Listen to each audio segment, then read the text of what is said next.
Hello guys, welcome here to another episode of Out of Turn 4. Coming up, of course, we're going to recap IndyCar at Road America. We will then, of course, get into our silly season special. So no news coming up on this show other than basically my predictions into silly season 2024 for the NASCAR Cup Series. So stay tuned for that. This is going to be a big episode for that primarily, and then we'll get back into the news next week. But let's start with IndyCar at Road America, and of course it is won by Alex Palou, and I'm telling you, the more I'm watching, the more likely I think it's going to be that Alex Palou is going to be, he's going to be your 2023 champion. I think there's no question about it at this point. But what I think it's going to be, it's going to be decided before Laguna Seca. I really believe it's going to be decided before then. So, congrats to Alex. You know, another stellar performance. You know, of course, Colton had that race for most of it. But what a dramatic race weekend, and a race weekend IndyCar has needed for a long time. Of course, Will Power Scott Dixon got into a little bit of a shoving match in practice. Something that was totally Scott Dixon's fault, unfortunately. But it's not like he could have seen Will Power coming as well. Then, of course, we had Will Power mad at Roman Grosjean. Will Power mad at the track president. Just overall, remarkable weekend. And I'm telling you, this is the drama that IndyCar needs. And I think, you know, we keep seeing this on a week-to-week basis. We might see people start tuning in. And they're going to be like, you know, here we go. Real racing, real drama. Maybe we'll get something out of that. Of course, the next race will be at Mid-Ohio, and yours truly will be there. And again, we'll have some more on that, hopefully, at the end of the show. But let's get started here. So, here we go. I skipped too far ahead, but here we go. This is the silly season preview special. So again, much like last season, I really didn't change much on this document or on this PowerPoint, but I want you to note that the future may not be publicly known or heavily speculated yet. Drivers listed most likely are on the move or out of a ride this season.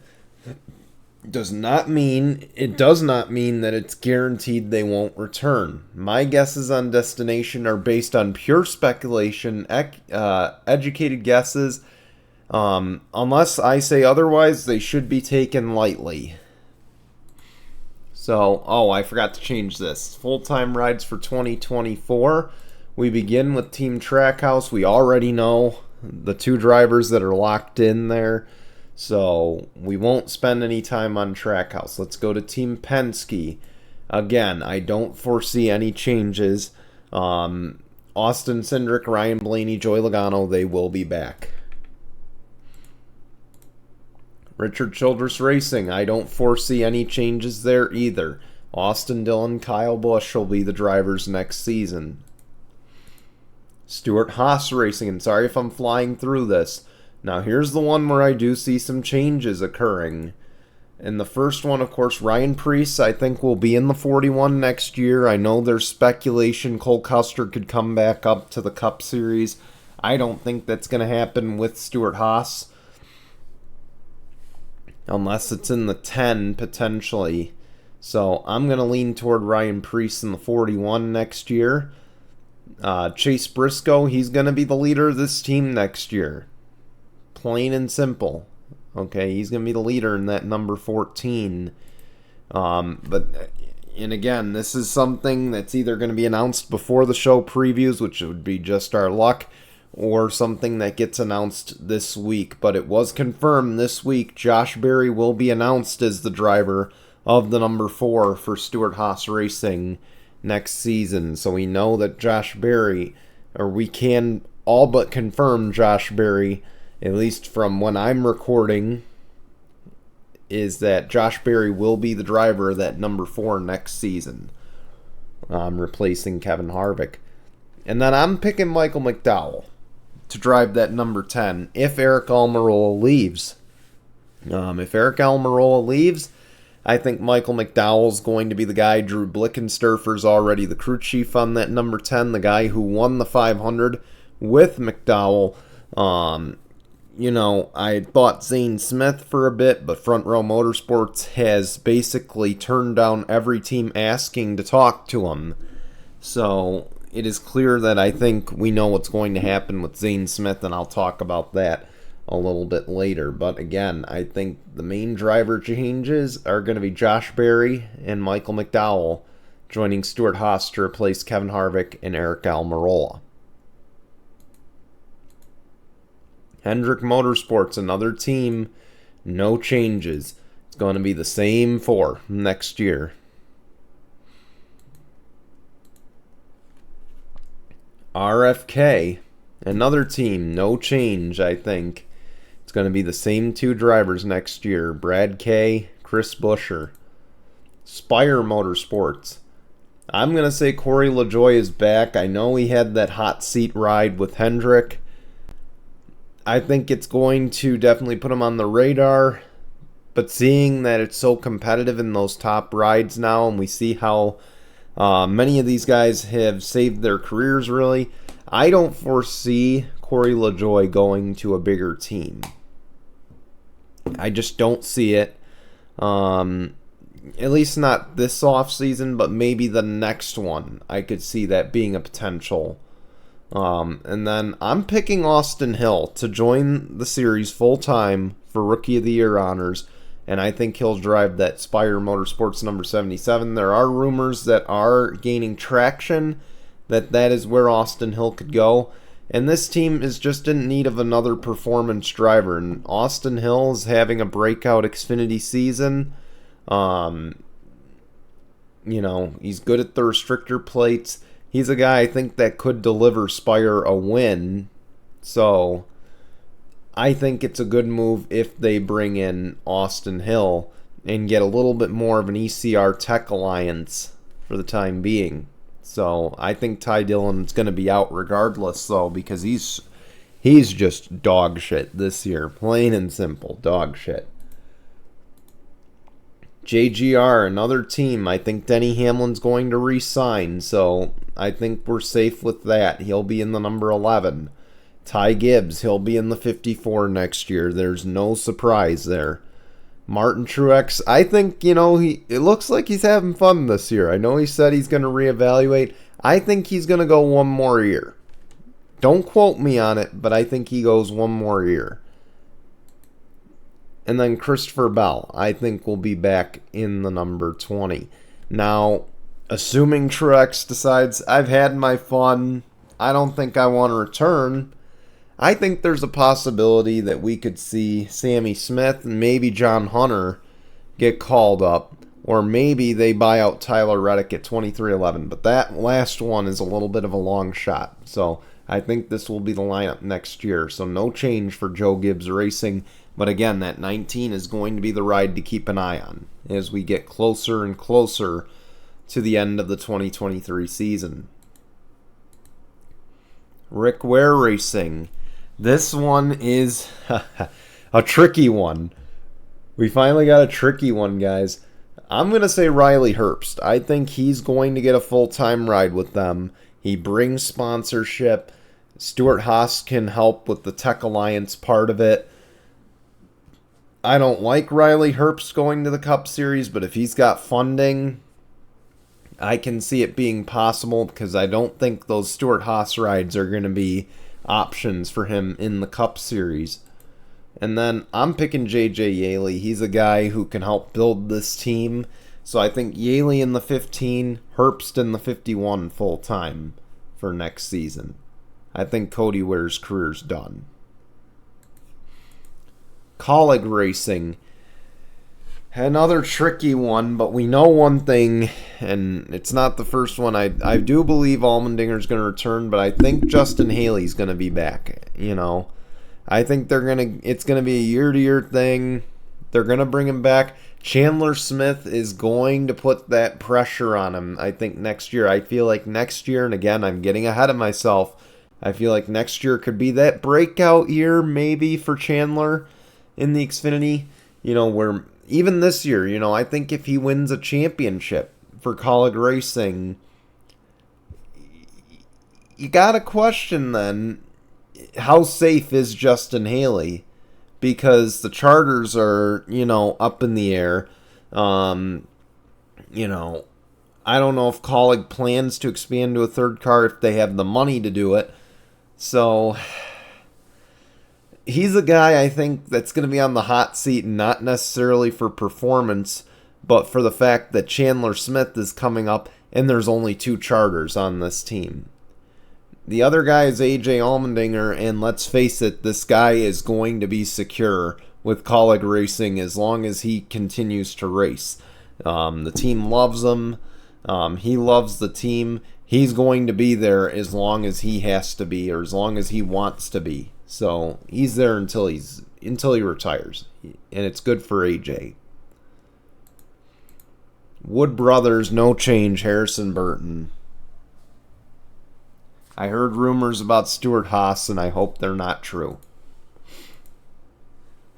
2311, another team, just no changes. I think Bubba and Reddick will be back next year driving for those teams, or for that team. Front Row Motorsports. Now here's where we start talking. I think we're going to have our 3rd driver in that Rookie of the Year race next year. Of course, we mentioned Austin Hill, we mentioned Riley Herbst, and now I think we're going to add Zane Smith to that list.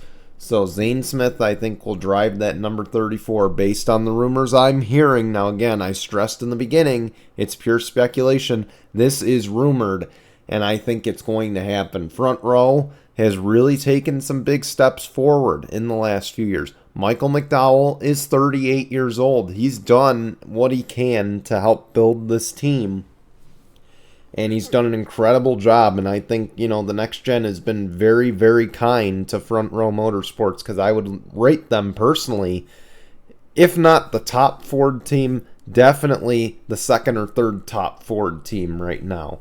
So Zane Smith could jump up. I think he could have success with Front Row right away. And I think somehow, some way, we will see Todd Gilliland back full-time next season. I wouldn't be shocked, to be honest. And if he does leave, maybe he goes to that Stuart Haas ride. But I think he's going to have a ride in the Cup Series full-time next year with 1 team, not 2 like he's been doing this year. He'll have a ride with 1, because it's clear he's shown so far that he's made a leap forward. I think he's proven that he can stay in a Cup ride. Now there's also a chance he could go back to Xfinity, or go to Xfinity rather, or go to the Truck Series to reinvent himself. But I think, he's in a good spot right now. I think he's going to get offers. I think he'll be back with that team next year. Legacy Motor Club. This team, of course, reminder, they're switching to Toyota, but I see the driver lineup staying the same. At least based on the sounds of it. Now, Noah's the only one that's up for contract renewal. So again, we'll see, and we know one thing's for sure, Jimmy will be running another part-time schedule. JTG, it's hard to picture Ricky Stenhouse racing anywhere else. He's just going to be back at this point, especially after winning the 500. He will be back behind the wheel of that car. Live Fast. Let's face it, it's going to be a driver rotation. I don't need to spend time on that. Another typo, part-time rides for 2024. I start with the money team, and I'm telling you, Connor Daly, I think he's going to take a step up next year. I wouldn't be shocked to see that team now. Again, I know they're running like 3 or 4 races this year. I think they're going to run up to 10 next year. I could see them running 10, the 500, the 600, the Brickyard, if that becomes the marquee event it was once before. I could see him running that. I could see him running the Bristol night race. I could see him running all the marquee events next year, plus a couple of road courses. But I think Connor Daly will get kind of a big role next year at the money team. Beard Motorsports and RCR, not their best choice, but let's face it, if RCR supplies them the cars, he's going to be driving. End of discussion. This team, of course, Trackhouse, I think we will see Elio in the Daytona 500 next year for them. And on the other side, I think we will see Kimi Räikkönen driving once again in a part-time capacity and amongst other drivers. But I think those two will be the most prominent, and Elio is going to run the 500. And, you know, again, we'll get into the IndyCar silly season soon. But, man, I'm telling you, Elio's future not looking too great from the looks of it. Again, I'll get to it in the future, but we'll see. Nice Motorsports, I don't know why I left that in there. I think Hochevar could be a candidate for Spire. Other names to watch, I meant to delete that slide, but I think Carson Hochevar will get some more cup up opportunities next year. Other names to watch, though, again, John Hunter.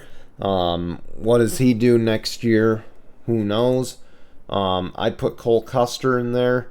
I think he's going to be a prime candidate to get called up to either one of those Rick Ware rides or back to Stuart Haas if there's a vacancy.